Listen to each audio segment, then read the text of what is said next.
Welcome to Mortgage Lending Mastery, the world's longest running podcast in the mortgage industry.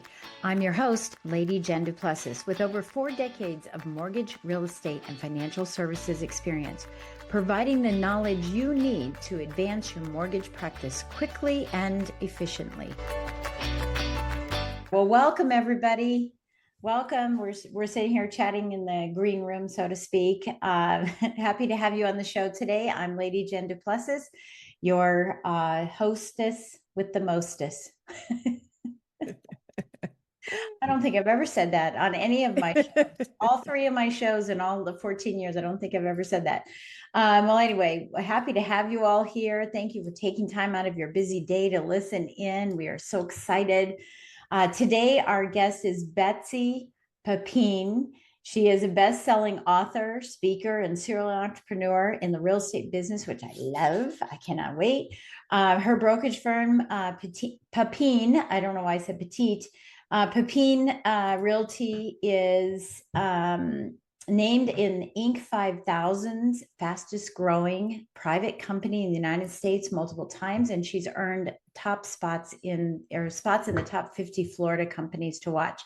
And I think more importantly, the Wall Street Journal has consistently recognized your company, your real estate team, is one of the top producing real estate companies in the United States. So I love that. And I cannot wait to talk about what's going on in today's market, right? And what we might really hope, I think we're all talking about the same thing over and over. What's going on in today's market? What do you see for the future? But the content has been the same for the last 2 years or so. Mm-hmm. It'll be interesting to see what your thoughts are. She's endorsed by her mentor, real estate mogul and Shark Tank shark, Barbara Corcoran, whom I've spoken with. Oh, nice. Indiana, yes. Lovely. Yeah, as well as leading personalities, Dave Ramsey and Glenn Beck. Love both of them. Absolutely love it. But your passion is about helping at-risk families with children. You founded the Pepine Gives, a 501c3 foundation that helps families facing housing insecurity. Love what you're doing. And I saw what you did on your website. I think it's fantastic. So we'll make sure we have all the links so that everyone can go see what you're up to and see what you're doing. So welcome to the show, Betsy. Oh, thank you. Happy to be here. Thank you. Okay, so you're a real estate person. So let's just talk about real estate. As we head into here. Yeah. So what got you started in this? Because one of the things that we know about real estate agents, real estate investors, real lenders, everybody, right, is that we all don't go to school to become this. Yeah. So somehow we get into it, right? So tell us about your journey and how you got into what you're doing. Yeah, you're right. Most people don't start out in real estate. It's definitely a second or third career. So like for many, it was a second career for me. I was in the pharmaceutical industry and marketing up in the Northeast. And I went through, in a very short period of time, I was 31, became suddenly single with a 1 and 2-year-old daughters, and was involved in a corporate restructuring where they disband the commercial division, of which I was a part of. Oh, wow. And so I do think when life throws you a couple of curveballs, it makes you reevaluate things, and decided that perhaps the path I was on wasn't meant for me. I never really appreciated the pharmaceutical industry as a career. It was funny. I loved everything it offered me except for the work. I love the benefits. I love the vacation. I love the healthcare, the quality of life. I love the people there, but the actual day-to-day work, it was not something that I was passionate about. So real estate had been something that I thought I would be passionate about. When I was in grad school, I was able to oddly take a class where we gutted row homes in West Philadelphia. Oh, and wow. It was so crazy that it was for credit, and we got to rebuild them with donated supplies, and then we, air quotes, sold them to cost burdened families. And I got to see firsthand the impact that a house makes on the trajectory of a family. I mean, it's not just a house. It changes health outcomes. It changes educational levels obtained. It really does impact. It's the foundation on which everything else can flourish. And so when I had this opportunity to switch careers, I thought, okay, let's try real estate. It was 2006 when I went into the real estate industry. Oh And I my knew, yeah, I knew I'd like it, but I God. didn't realize I would just truly love it. Yeah. And it's been 20 years and I just love what I do. Yeah. I think that's interesting. Okay. So I want to go back to school. So you went to Duke, and what were you studying? I was, well, I was pre-med. That was a whole story. Because Oh, I was pre-med. You and I have to talk offline about that. yeah, I had a lot of pressure. Everyone in my family is a physician. Right. Right. Everyone thought I was going to be one, and there was an expectation of that. And but I knew I did not want to be a physician. And so I started taking business classes there and ended up with a degree in economics. It was the only business kind of quasi business major there at the time. And Yeah. then 2 years later, I went and got my MBA. Right, through Wharton. So when you were building or tore down and build up these homes again, I'm thinking of a couple different things. There's Habitat for Humanity who does that. I know we did that when I was studying architectural design and construction engineering. It makes sense when I'm doing it, right? Mhm. I'm not sure about. I'm I trying to figure know. out where it comes. Yeah, because it's like Habitat for Humanity is a charity. For me, that's why we did it. We would, break it down and then pull it back up again and design it and everything. And it was like a big thing because you got the big model home that was designed by Colorado State University kids, right? Yeah. So it was a big thing like that. So I'm trying to figure out, so why was this something that you even contributed to? Was this charity work? Was it Oh no, part no, of I just economics or? no, I had growing up, I just always loved walking through construction sites, new developments. I Mhm. love looking at floor plans. I love learning new skills, home improvement skills. Yeah, My dad was incredibly handy. And so everything, we never hired a contractor. He'd fixed right. everything. Thank God. Yeah. Yes. We So don't I just either. think it was just an interest of Yeah. mine. And then when I got divorced, I was 31 and we had purchased two homes and had them paid off. And I loved what I just loved that process. I loved Yeah. everything Yeah. about home ownership. Yeah. So, yeah, so I think that's how I just ended up in it. Yeah. Okay. No, that sounds cool. Yeah, that's really good. So I know that before we talk about some of the business, let's just talk about the breaking boxes. So your book is called Breaking Boxes, right? Mhm. Dismantling the metaphoric boxes that bind us. Yeah. And I know you talk about understanding labels. So here, this metaphor, right? Understanding labels, recognizing the boxes, right? Mhm. Identifying your true identity. How does your book, or how has your book, maybe it's two questions. How has your book changed your career, and how Mhm. does the book help other people? Who are you trying to focus on when you release this book? So, unlike a lot of colleagues who write books, this Yeah, book is not a lead gen book for my career. yeah, So many people write these books for the lead gen, and, right, and that was not my purpose. This was a passion project of mine based on my life experiences, both personally and professionally.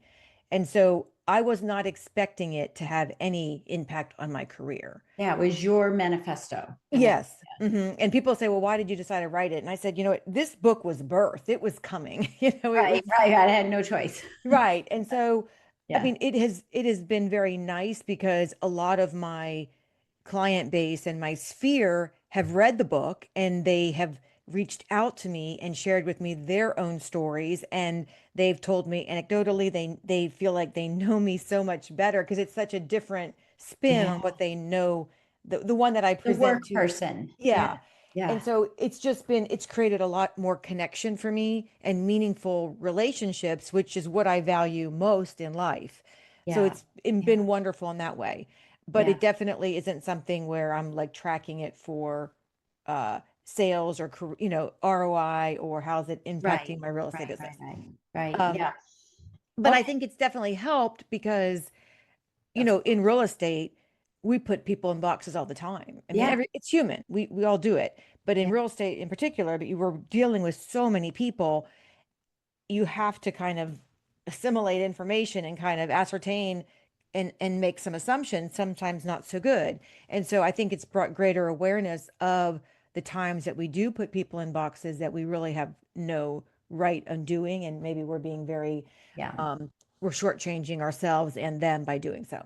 Is this a book for people that are in sales? Is this a book for people that are It's real? it It's for could be everybody who just, judgment. It's yes, judgment. judgment, but also Yeah. it's also about not only how we do it to others, but how we are in boxes that we may not even be Right. aware of. Right. And you can't exit boxes that don't work for you if you're not aware you're even in them. And Yeah. so it's definitely a book Yeah. of self-awareness and how do we get more aware of maybe when something's not right Yeah. and in our lives, and why is that, and why are we choosing to stay when this is not serving us, and Yeah. how do we identify what it is that's the obstacle, and then how do we get out of it when we so desire. Good. I love it. I love it. I love the idea. I love the concept. I mean, a lot of people talk about this subject, but putting it in a metaphor makes it so much easier for people to understand. And so we'll Mhm. make sure that we have the link to the book, obviously, so that people Great. can read it. I want to go back to you were selling pharmaceuticals. Now, I know a lot of people who sell pharmaceuticals. It's huge, it was huge in the Boston area specifically. When I used to live there, there were a lot of loans that we did for people who were in pharmaceuticals. So I know how great those salespeople are. Do you think that has a significant impact on your ability to be a successful real estate agent or realtor? You tell me which way you want to be called. Um, Sorry. yeah, so um yes, probably. I didn't sell pharmaceuticals. I was in the marketing department. I was in corporate, and so I was developing the Right. materials for the Yeah. sales professionals. Same thing That then. I think has been very helpful because, Okay. we marketing, and that's what I have my MBA in. It's and that's what I'm passionate about is marketing. And Yeah. so, but in real estate, we're not marketing houses, although a lot of people think we are. We're really marketing ourselves so that when people Yes. want to buy a home, they choose us. Yeah. So I think it absolutely helped me with my career in terms of knowing how to market myself and my companies in a way that resonates with the target audience. And that's something that I want people to understand too, especially the lenders that are listening in. Definitely, I say this all the time. I used to call it You Incorporated, You Inc., Hmm. because that's the company you have. Hmm. All of Yeah. us, we Yeah. all have it. That's why there can't be a trademark for it. It's just all of us have it. We're Right. all in that company of You Inc. Right. How important is it from a real estate agent perspective for those who are seeking business from you? And by the way, I don't want to just peg this to lenders. This could be title companies, this could be home Hmm. inspectors, right? A whole bunch of people. How important is it for you as a real estate agent to align yourself with someone who is not marketing products but marketing themselves? How important is it to me as a real estate agent to align with Yeah. others? Yeah, to align with others that come to you and they're not just saying product, product, product, but rather Uh-huh. they're saying, let me learn about, I want to learn about you, you learn about me. And I know it's a rarity. Right. Right. Well, and I think it's I think it's paramount. I'm sorry, my dog is somebody's decided to deliver something. But I think it's paramount because to me then that's when true collaboration comes. I'm so sorry. Okay, let's just stop. We're gonna letting me there we go. Okay. Oh God, now I have to I'm gonna do it one more time. My poor I think it's paramount to align yourselves with people who are not selling a product, but are looking out and explaining who they are to you and trying to understand your story. I tell my agents all the time, we are not in a transactional business, we're in a relationship business. Our only goal is to establish trust because we know if we establish trust with somebody, when it's their time to buy or sell, or when their friends want to buy or sell, they will feel compelled to call us and think of us. And I think that's when real relationships, just I think it's paramount that we express ourselves in ways where we are saying who we are and not trying to sell someone something. yeah, We train our agents that we are in a relationship business, and our only goal truly is to establish trust with our customers. And I will tell customers flat out, I do not care if they buy or sell from us. That's not the value in a customer. The value of a customer for us is getting the right and earning the privilege of tapping into their friends and family and their sphere. yeah, And yeah. the only way we do that is by establishing trust. And I think we establish trust by getting to know somebody and making sure that we are in a position to offer them something of value. Maybe we're not at this point in their lives, and that is fine. And that's, I think, when you establish real trust, real connection, and long term relationships. Yeah, I think, you bring up a really good point because we know this in sales, know, like, and trust. And so often I'm teaching my clients, that I might know what you do, I might like you, but I'll never send you business because we can never bridge that gap to trust Mhm. without knowing who you are, Yeah. not Yeah. what you do. Yeah, Yeah. and I think that's really paramount. And it's funny because I've actually, years ago when I was in the business, the mortgage business years ago, I would have a real estate agent call and go, "I'm sorry, this is $100,000 loan." And I would say, "I don't care about the loan. It's the Mhm. relationship." Right. Right. Exactly. And so I knew they were working from transaction and not from relationship because Right. I'm really sorry for this $100,000 loan. That $100,000 loan could have brought me 10 or 20 or whatever, Right. especially if it were an investor. Right. Right. So I loved Right. it. Right. Right. Everything is valuable. Yeah, I love that. Thank you for sharing that with us. It was, and by the way, if you all heard some wonkiness here, is because we had some disconnection. So we did the best to edit this back out. And life just happens. We had three things happen, and so we're done. We're But done. interesting thing about trust, somebody asked me, well, how do you know you've earned it? And I remember once I had a client and well, I had a client, but I got a call one day from my daughter's elementary school and they said Jessica needed picked up from school. And I thought, well, that's interesting. I have two daughters, but neither of their names are Jessica. And Oh, I'm like, I don't know I said, I'm sorry, I don't even know who you're calling about. Well, she oh said the my, last name. And I was like, oh my gosh. And then she said, yes, so and so put you down as their emergency contact for their daughter. And that was a client of mine who had moved into our town. And unbeknownst to me, she had put me as the contact, the emergency contact for her daughter. And oh, I never felt more honored. I felt like, right, oh my right. gosh, I've so clearly earned her trust, Yeah. you know? Yeah. Well, yeah. And I mean, that's an important piece, like with the clients, earning the trust to be invited to their events and invited to their weddings. And when Hmm. they refer their family members, we've done generations of loans that we had done in the past. So yeah, I love that. I love that. Okay, so let's talk about your business for a minute. Growing a business, and I always see entrepreneur, I mean, real estate agents, and not in your case, but I'm going to say a lot of real estate agents and most loan officers are intrapreneurs. Mm, They're under the umbrella of a mm, Remax, Long and Foster. Is Century hmm. 21 around? Century 21. I Yeah, apologize if you're listening. I just don't know. they are. They are. But yeah, so Encompass and EXP, so all this stuff so most are an intrapreneur, Hmm. and Hmm. having the mindset of that is so Hmm. unique and different. And I think that the ones that succeed do have that entrepreneurial spirit. Hmm. So talk about your entrepreneurial spirit. What makes you tick as an entrepreneur? And then I'm going to ask you this question. I'll ask it again, but I want, if you want to bleed into it, you can go ahead and go into it. It's like, what was the biggest struggle in making that transition in your mindset that, hey, I'm in charge of my destiny, nobody else Hmm. but me? Yeah. So when I so I was working in pharma, which clearly you're working, salaried under somebody else.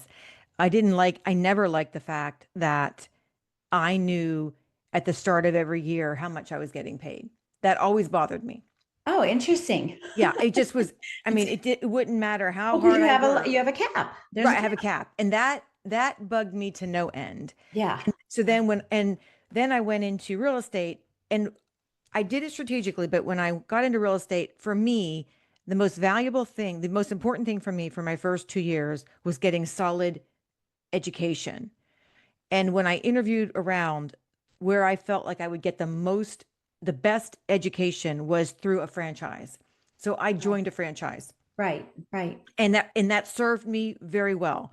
And they have great resources. So that was wonderful. But after I felt like I had exhausted what they could offer, I knew I wanted to work for myself. Mm. I've never felt comfortable working for others. And especially in real estate, where I have a lot of ideas, I have a marketing background, I wanted to be able to implement things fairly quickly. And having to go through several layers of management to get an approval was just not how I operate. Right. And And your so, personality doesn't seem to be that. And mine isn't either. Yeah, like get out yeah, of my way. Just let me do my thing. yeah. And so, Yeah.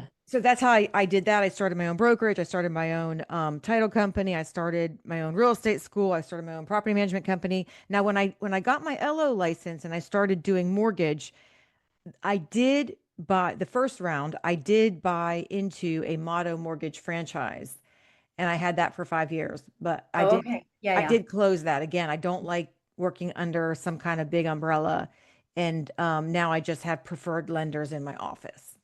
Right, right. Yeah, and that's a great way to go too. I mean, I think that's really great. So it's interesting that you talk about education. Hmm. Uh, so often, and I think I'm about ready to release this for or for mortgage loan officers here in the next couple of weeks. But I know that they're having some struggles. A lot of loan officers are having struggles right now in today, and so are real estate agents. I get Yeah. it, having struggles in the economy, but the lack of education just baffles me. Hmm. It baffles me that someone would not be able to explain something as simple as the federal funds rate. When I Hmm. ask what is it, they give me a percentage, and I say, well, what is it? No, it's very They can't give scary. me that, right? And it's like if you want to have trusted clients and trusted everybody, you've got to Yeah. be the expert in Yeah. every single thing. You have to be elevate yourself up out of commodity, Yeah. move yourself up into this hot top level. So tell me what that means for a real estate agent. What kind of education is it that you're saying that you said, hey, I want to go above and beyond? Yeah. Well, I do think, let me just note, I do feel like both of our industries, real estate and mortgage, we shoot ourselves in the foot because the Yeah. barrier or the bar to get in is so low. Right. Yeah. It's an online class and it's and a test. And I think then a lot of agents just stop there. And they don't know the first thing about, like, when you when you get your real estate license, the only thing you know is how to keep yourself out of jail. You do not know how to represent a Right. client, how to write a contract, how to Yeah. negotiate. There's so many things that are not taught. So I think a lot of agents, and I see this even in my own company, which is why, in fact, so every agent, they get $1,000 a year to get education. We pay $1,000 a Yeah. year Because for you them want to them get, educated. yeah, Yeah. because a lot of them won't, they do not invest in themselves. And I'm like, if you won't invest in you, why would somebody else, right? Well, and I Um, love hearing this too because heard this all the time, right? You have clients that say, "Is this a good time to invest in real estate?" And the agents go, "Yeah, yeah, yeah, yeah, yeah, yeah. yeah. You should, but I'm not." Yeah. Right? Because I've taught over 10,000 real estate agents, right? 10,000 real estate agents. And I've done this survey, where I have a room of 80 people and two people raise their hands that they have a second home, Oh, wow. and one of them will have other homes. Wow. Wow. Yeah, that's sad. Yeah. I do have a lot of real estate. I Yeah. I, Well, I I do do cringe too. when I I do talk. too. But Yeah. but I feel like I should be investing in the product, right? Yeah. That I was Yeah. selling at that time when I was Yeah. in the business. And I find that so many people are not investing in the product that they're selling. It'd be like a Mary Kay consultant coming up and not wearing makeup. Right, Come on, exactly. right? Right. Yeah, I think that's really critical. And I really appreciate that. Thank you so much that you're such an advocate for that because it's so few and far between that I've seen brokers be Hmm. invested, like, oh, we don't need you to come in and teach about conversion ratios or how to convert or sales Yeah. skills or, Yeah. and it's just amazing that people aren't doing that. So thank you for at Oh, least, the few of us that are out there kind of pushing and going, hey, this, yeah. market needs to have some more education. I love that. So that was one of the priorities for you is like, I'm going to be totally educated and that's going to separate me from the rest of the pack. And obviously it has. From a business perspective Hmm. here, what are some lessons you learned that you can, give to those who are listening, who are brokers of Hmm. either mortgage or lending well, let's say, and what Hmm. lessons have you learned as a real estate agent on the street? Hmm. You would like to share with somebody is like, don't do this Hmm. or Well, do this. yeah. I mean, I do wish I had gotten a real estate coach earlier. I Mm-hmm. did not. I waited about 6 years, Mm-hmm. and I think you should get one from day one if you're really Yeah. serious about real estate. A lot of people aren't. 80% don't make it the first year, but first 2 years. But if you really want to make a go out of it, I think that your growth will be exponential exponential. and will more than pay off what the real estate coach costs you. So I would definitely recommend a coach. And I don't know why I was resistant to it. I don't even think I really even entertained it. It wasn't like I was resistant to it. I just it wasn't Well, on my because you think radar. you have your manager, right? Your manager's your Right. everything. Yes. But Yeah, they're not, you're in most brokerages, unless you're on a team, um, the yeah, manager, they're just sadly, you're just somebody who can write contracts. Like right, right. they're Well, the same holds true in the mortgage space. It's the same thing. It's just that the manager maybe was a producer, but then they never got management skills.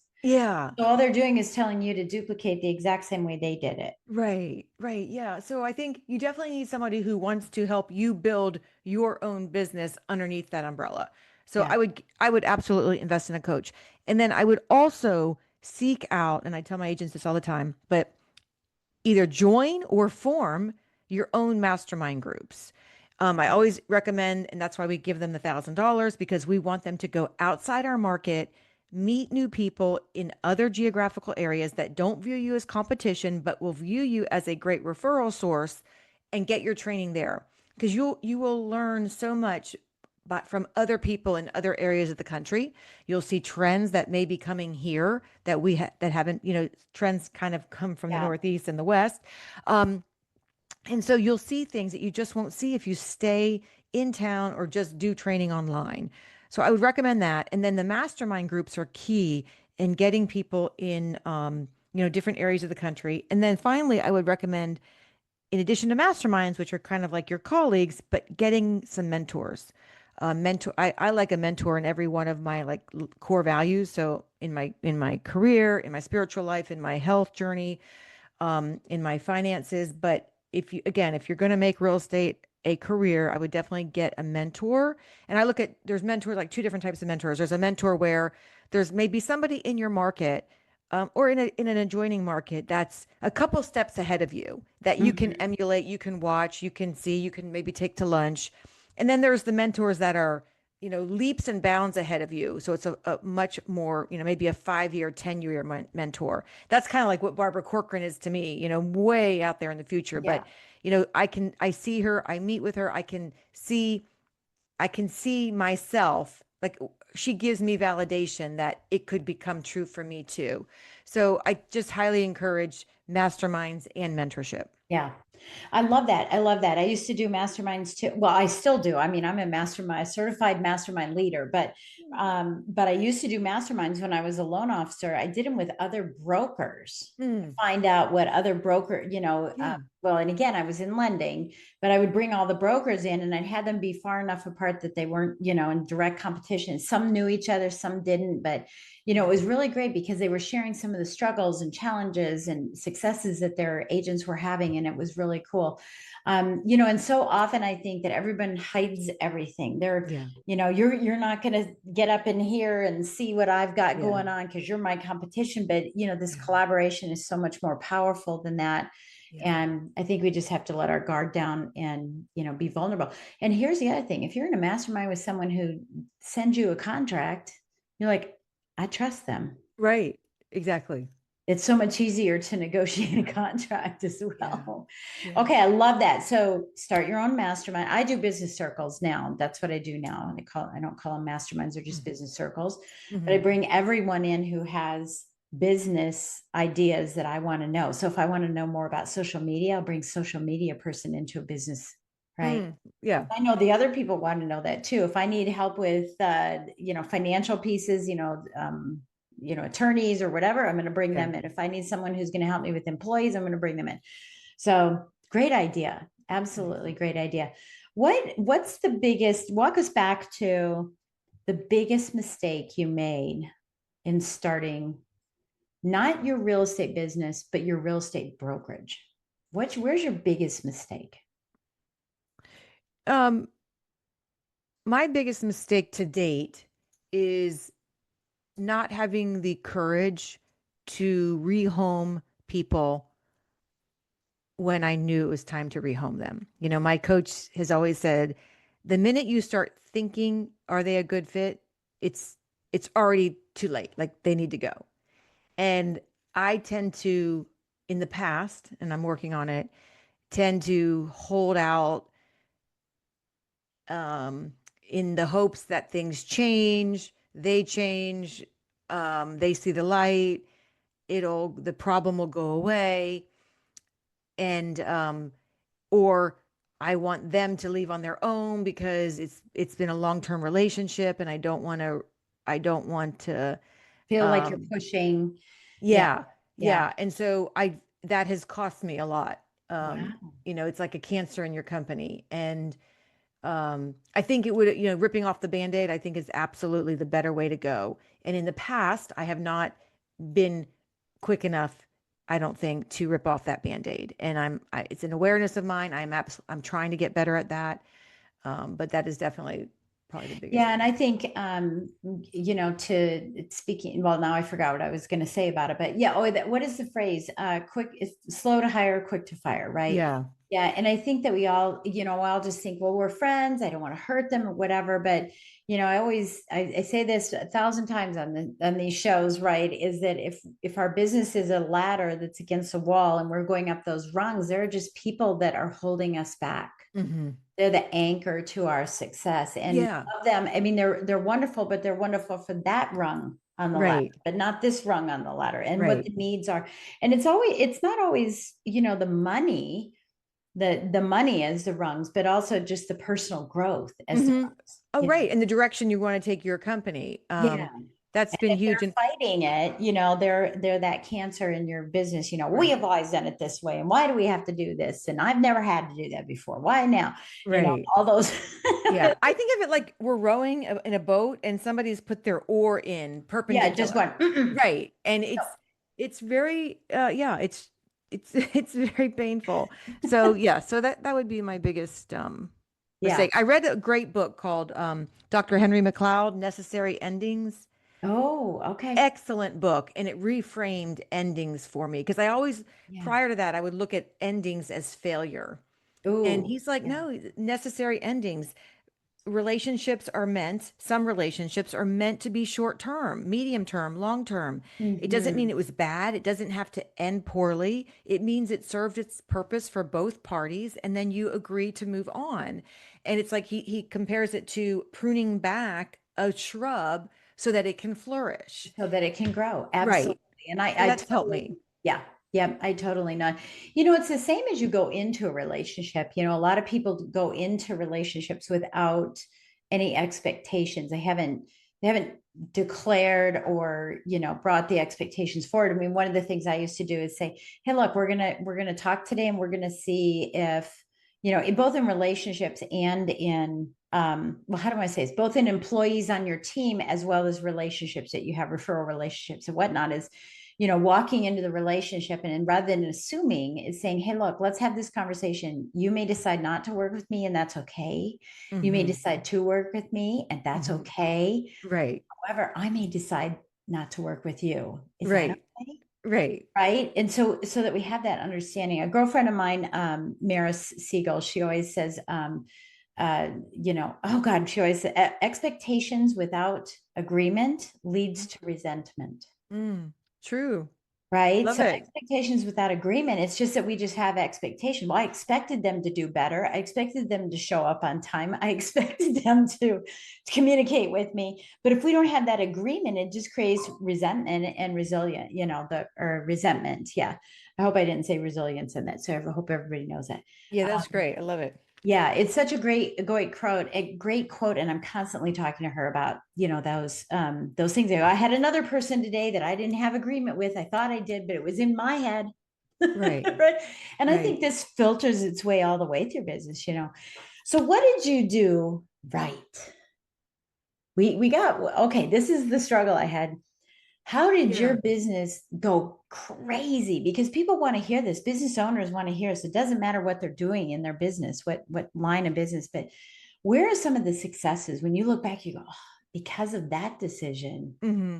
my I business. think it was kind of strange. My path was kind of, I think, different because when I started the brokerage, I honestly was just, I didn't want to work for somebody else. And I was a single mom, and it was the two Right. girls and I, and we were Yeah. just churning along. And it was over probably the course of the first 2 years, agents in the community would periodically ask if they could hang their license with me, and I would say sure. And so it wasn't like this. Right. I didn't have this master plan. And then it was only when it got to be kind of crazy. I had 8 agents working for me. They're out of literally in my garage. It's getting rather chaotic. And I got a coach and he said, Betsy, you got to go big or go home. And I'm like, well, I'm already home. Let's go big, you know? Right. Right. So, so it wasn't a plan. Um, but I think in a way that helped me because I've always run my companies debt free. I've Mhm. never been, I've never felt like I've had to do something for the money. I've done things because I wanted to do them. It felt right. It was the direction I wanted to move in, but I didn't have the pressure because I had some debt to pay or had to hit some number. Right. I think that really helped me. I was modeled a debt-free lifestyle growing up and I've kept that. And so I just don't feel like I had the pressures that some entrepreneurs have when they start their own companies. And so I think that was something that not consciously, but I think I did right. Okay, so let me ask this question. My last question related to that is if someone's saying, well, how do you start debt free? Because there's a lot of people in the marketplace that are being told by their guru or their coach, you need to do Facebook ads. Hmm. You need to hire a social media person to do all your videos. You need Hmm. to do get your AI agent, and that's tasking, right? Hmm. Or taxing, because a lot of people don't really understand AI, and then getting an agent into, Hmm. all that. But how do you prevent that? Like, give us the real goodies here. How do you prevent Yeah. having that debt? Because everyone says you have to spend money to make money. Well, one, live below your means. Like, so, just in general, if people Right. live below their means, That's right? like your household thing, and it's totally a Dave Ramsey thing, right? Because I'm, Right. I'm a big Dave Ramsey fan too. So Yeah. live like no one else, so later you can live like no one else. Right. I get it. Right. Well, and what that allowed me to do, because, again, I was a single mom and I was leaving Yeah. a steady paycheck with benefits to a not so steady paycheck with zero benefits. Um, so I did not go into real estate until I had a 2-year nest egg where I knew that if I didn't sell one house, Mm, my girls and I could live very frugally, but we could right. live. Right. So that gave me comfort. So, it helps to have some kind of slush fund. I always Yes. tell agents, new agents that we interview, you got to have 6 months of income. You really do need 6 months to be able to live comfortably, um, to even get into real estate if you want to make this a career. Right. Um, Right. And I would say that to lenders too. I mean, this is something that you need to hear because we're talking on a couple of different podcasts right now. And even for business owners, you need to have that because yeah, you're going to be tantalized by shiny objects. You're going to be, right, and you don't know what's going to happen. And right, to have that net, I think right. is really important. Yeah. Right. But then in terms of, well, you got to spend money to make money, there's so many opportunities to collaborate. And so, for example, if you're a new agent, you can get, well, ask what your broker does. Like we sponsor, if somebody spends whatever their ad spend is, or not their ad spend, their lead spend, like they want to buy leads from Google or Zillow or whatever lead gen source they want, we will match up to $300 for their first year. So Yeah. maybe your broker offers other benefits. A lot of times brokers offer like a marketing credit or a Right. printer credit, whatever. So, explore those. But then ask for partnerships. So lenders are more than willing to partner with agents and contribute to their, MSAs or marketing service agreements to help that you collaborate together, you market together, and you share the leads together. Yeah. You could do that with an agent in your office, so there's just so many ways you can help So share it's the about, costs. yeah, for the loan officer, it's about going to a real estate agent and saying, hey, how can we do marketing efforts together, even if they can't do an MSA? Because there are some brokerages that like, nope, we got our own mortgage company. We don't need anybody else in here, but independents could Yeah. definitely do that. And this isn't, I'm not an advocate of hey, I buy a bunch of Zillow leads, and so you can get all the leads and then be my slave to getting all the leads and telling Hmm. me, and then, I don't like doing that. To me, it's a relationship. It's Hmm. not that. I'm not Hmm. spending for your advertising. Right. I want to find out what we could do together that aligns with both of us for advertising so that Hmm. clients are excited about one of us, Hmm. right? Right.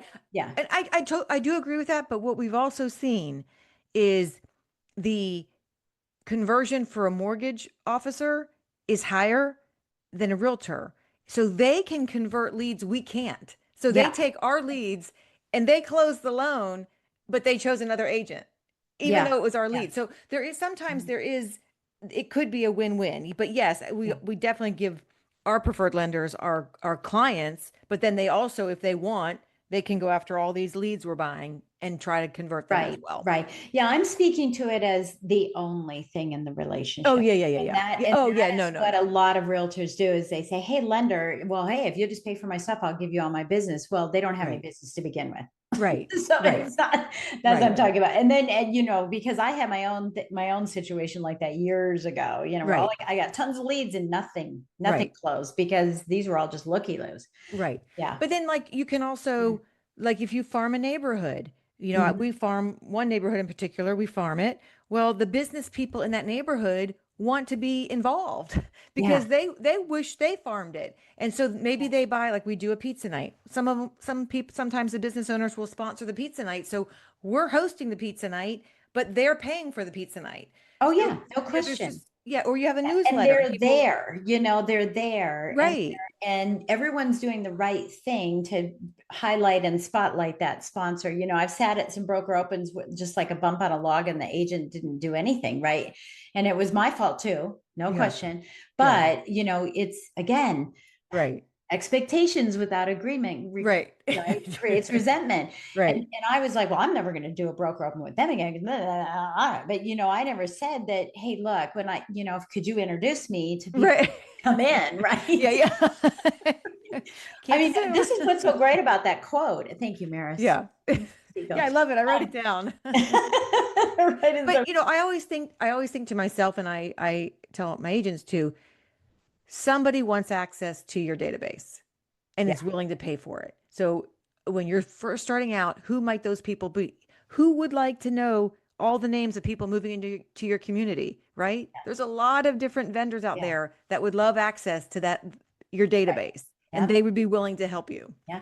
Oh, I used to do client events, client appreciation events every year, and I would invite my, partners to that event, and they would sponsor, the barbecue or sponsor the painter. Yeah. We had a little face painter, Yeah. sponsor the photographer to take pictures Right. in front of our house for the family members and stuff. And I'm going, here they are. Right. Exactly. Here they are. Talk to them. Exactly. Exactly. So, Right. yeah. Yeah, absolutely. And I think that we just have to look at that. Okay. So, last part here is what's going on in the market. What are you seeing? What are you doing that's different to Mhm. prepare yourself? I use this phrase all the time, so everybody's used to it. Getting ready for when the when happens. Mhm. I mean, I think any market creates opportunities. People get so scared, but any change is an opportunity. Mhm. So in our market, we're in Florida, but nationwide, we still are seeing, we still have lower inventories, oddly, lower sales, lower inventories, and prices are still rising, which is a very unique situation. Yeah. Typically, when you have low inventories, you don't see the other dynamics. Um, I just read a report 75% of buyers are waiting on the sidelines, waiting for more stability in the political and economical Yeah. environment Yeah. and interest rates to come down. The Yeah. Fed is delaying the reduction, so Yeah. it's not going to happen for a while. And I mean, I tell people like it's not going to be an earth-shattering reduction, they're No. thinking maybe six and a And half, six and a quarter at yeah. the end of the year. So And look at all the opportunity costs that you have now and the loss of gain of equity and other things that you have, just waiting right. And opportunity. they still think prices are going to be on average increase 3% this year and 4% next year. So Yeah. you're waiting, but you're going to be paying more for the house.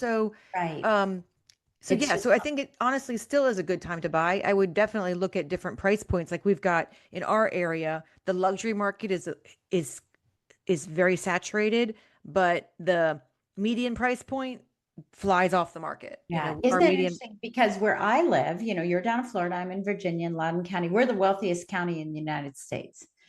Um, the luxury, the 5 million, the 6 million, they're going Yeah. like hotcakes, cash. Oh, well, interesting. Yeah, it's crazy. It is Yeah. crazy. But like the mid tier, there's thousands of properties on sale, on the market in the 6 to 800 range. And it's Wow. just funny. And because those are the people that are like, I don't know, am I gonna have a job? Yeah. Am I not gonna have a job? I don't know, because that's Right. middle America here, right? Yeah.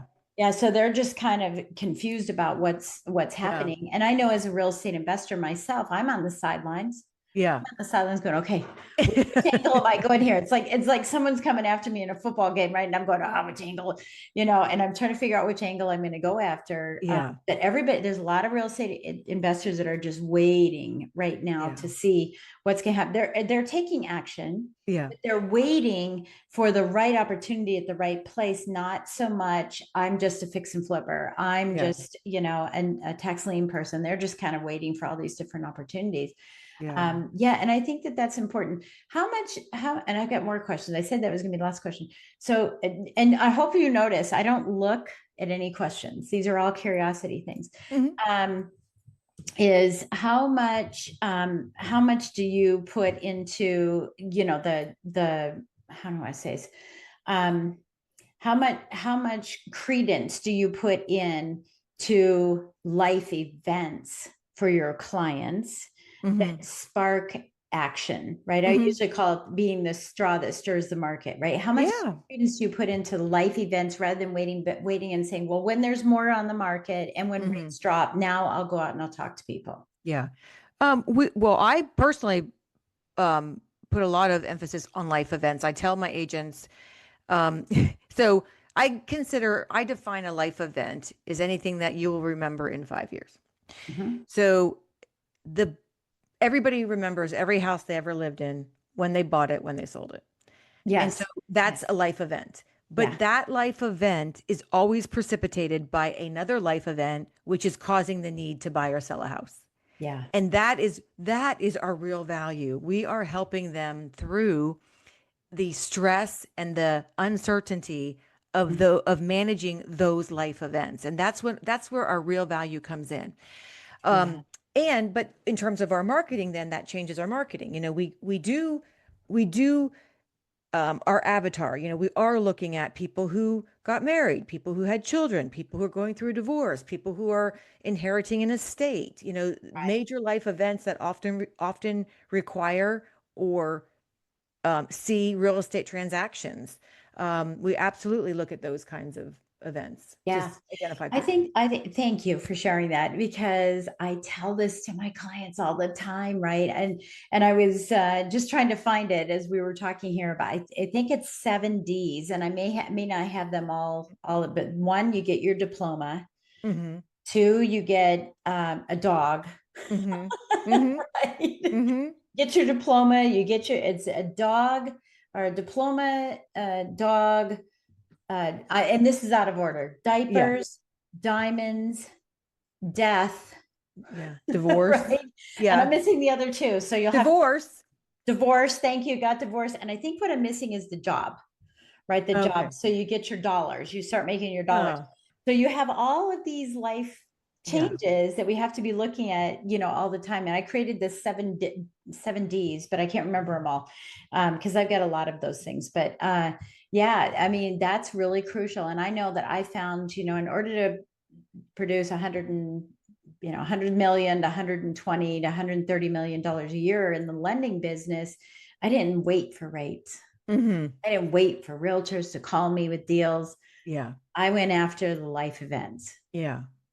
Yeah. and it was crucial. But I love that you're saying that. Thank you for Mm-hmm. advocating that. And I hope, as a real estate agent or a loan officer who's listening, that you are listening to that and you're heeding that Yeah. advice, right? That Yeah. that Betsy has for us. So any last thoughts that you'd like to give with us, to share, quote or something else? You already shared a book. Thank you so much, or a couple books. But a quote that you live by, or mantra that you'd like to share with everyone? Well, I, I've got several, but I absolutely believe in a mindset of abundance, not scarcity. I Bingo. think that just is what you put out comes back to you, Yeah. and so having the mindset of abundance is critical. And Mhm. so that's collaboration, not competition.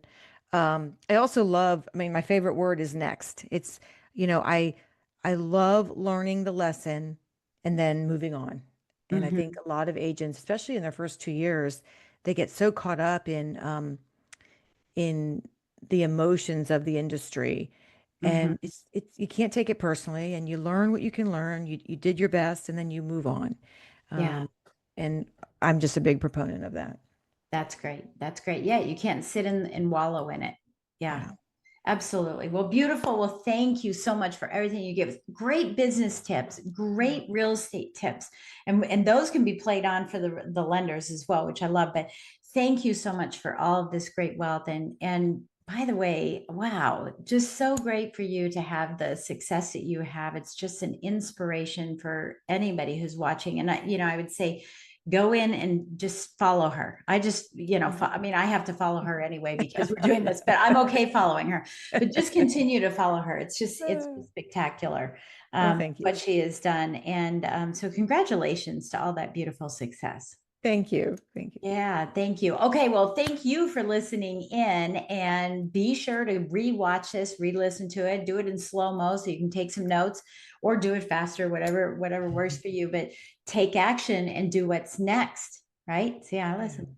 Do what's next, to move the needle on your business. And thank you so much for watching us. And please hop over to YouTube and subscribe to my channel, Lady Jen Du Plessis, and watch other great videos and training that we're providing over there as well. We'll catch you next time. Take care.